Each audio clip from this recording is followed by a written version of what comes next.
तुमच्या गावातले मराठ्यांचे जेवढे ग्रामपंचायतचे सदस्य आहेत तेवढ्याला सांगायचं मुंबईला चल. सरपंच, माजी सरपंच, चेअरमन यांना सगळ्यांना सांगायचं तुला मोठं करताना आम्ही रात्रंदिवस प्रचार करतो. आता आम्हाला मोठं करायची वेळ आली, आमचे लेकरं मोठं करायची वेळ आली, मुंबईला चल. जिल्हा परिषद सदस्य, पंचायत समितीचा सदस्याच्या पाय पडून सांगायचं मुंबईला चल. आजी माझे सगळे सभापती, उपसभापती, खासदार, आमदार, मंत्री, माजी आमदार सगळ्यांना सांगायचं मुंबईला चल. नगरसेवक, महापौर, नगराध्यक्ष, भावी जिल्हा परिषदेचे सदस्य, भावी आमदार, जिल्हा अध्यक्ष, जिल्हा प्रमुख, सगळ्या पक्षाचे शहर अध्यक्ष, तालुका अध्यक्ष, मराठ्यांचे असणारे सगळ्यांना सांगायचं मुंबईला चल. आणि एवढं सांगून जर तो नाही आला, तुम्ही त्याला काही बोलू नका. तुम्ही फक्त नाव मला द्या. हे वाला नव्हता, त्याचा बाजारच उठतो, त्याला पाडत म्हणून समजायचं. तेव्हा जाणार मी जाणार, तुम्ही टेन्शनच नाही घ्यायचं. फक्त नाव सांगा. आपण मुंबईला गेलो, गल्लीत हिंडत होतं. तुम्ही मुंबईला जाणार आहे, तुम्हाला माहित नाही मागं कोणी. घरी तईला सांगून ठेवायचं मी मुंबईत चाललोय, मागं गल्लीत कोण हिंडतं मला माहित नाही. गल्लीत कोण कोण हिंडतं मागं आल्यावर सांग. तई बरोबर सांगते आपल्याला हे गल्लीत हिंडत होता, त्याचा बाजार उठायची जबाबदारी म्हणून जरा घ्यायची. तुम्ही टेन्शनच घ्यायचं नाही.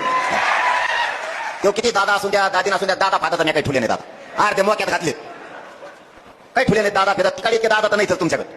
ते दादा डायरेक्ट डिस्काउंटच करतात. डिस्काउंट करणारे दादा ज्याला दादा नुसतेच चेन पापड्या खातात. आता एक दादीन राहिली, वळवळ केली की गेली. वळवळ करायची नाही, फक्त मजेन राहायचं. मंत्री होय, काय व्हायचं तर होय.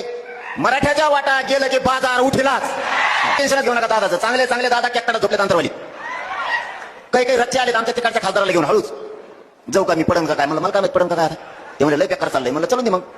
यांना आपल्या लेकराला मोठं नाही केलं की यांना सुट्टी द्यायची नाही. आमचा गणपती आम्ही मुंबईत चाललेला आहे त्या बारीने. आम्हाला समुद्रात विसर्जन करायचे. काय अडचण आहे का, काय बंधन आहे कायद्यात? तुमचा गणपती मुंबईला आणू नये. आमचा काय चावतो का तुम्हाला? आणि चाभरे बघा कशी येते. त्या चाभऱ्याचा 1.5 दिवसाचा गणपती परत घेते, निघाला गिरगाव चौपाटीवर गाली लोटांना. आणि आमचा 11 दिवसाचा.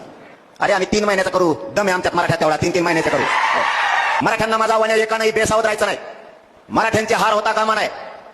यावेळेस काही झालं तरी हरकत नाही. मराठे जिंकून मुंबईतून वापस यायचंय. अशी आरुळे ठोका. इतके रेकॉर्ड ब्रेक मराठी मुंबईकडे निघाले पाहिजेत. भूतोना भविष्यात असा मराठ्यांचा विजय झाला पाहिजे. मराठ्यावर आरक्षण घेऊन गुलाल फेकायचा, विजयाचा म्हणजे फेकायचा. अजिबात हटायचं नाही कोणी. आता जे व्हायचं असेल ते होईल, पण मुंबईत उठायचं.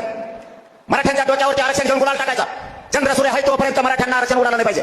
लेकरा बाळांच्या आयुष्याचं कल्याण करा माय बापाओ. शेवटी आपल्याशिवाय आपल्या लेकरा बाळाला कोणी नाही. लेकरांना अपेक्षा लागल्या आम्हाला आरक्षण मिळालं आणि अधिकारी होऊन लेकरा बाळा सुखात समाधानात राहिले पाहिजे. एकाही मराठ्यांनी जबाबदारीनं काम करायचंय. बेसावध एकाही मराठ्यांनी काम करायचं नाही. आजपासून घर ना घर जागा करायचं, गाव ना गाव जागा करायचं. जिल्हा तालुका राज्यात जिथपर्यंत ओळख असेल तिथपर्यंत मराठी जागे करायचे. एकाही मराठ्यांनी झोपायचं नाही. मी रातपाट एक तुमच्या लेकरासाठी करतो, लक्षात असू द्या. माझा मराठा हरू द्यायचा नाही.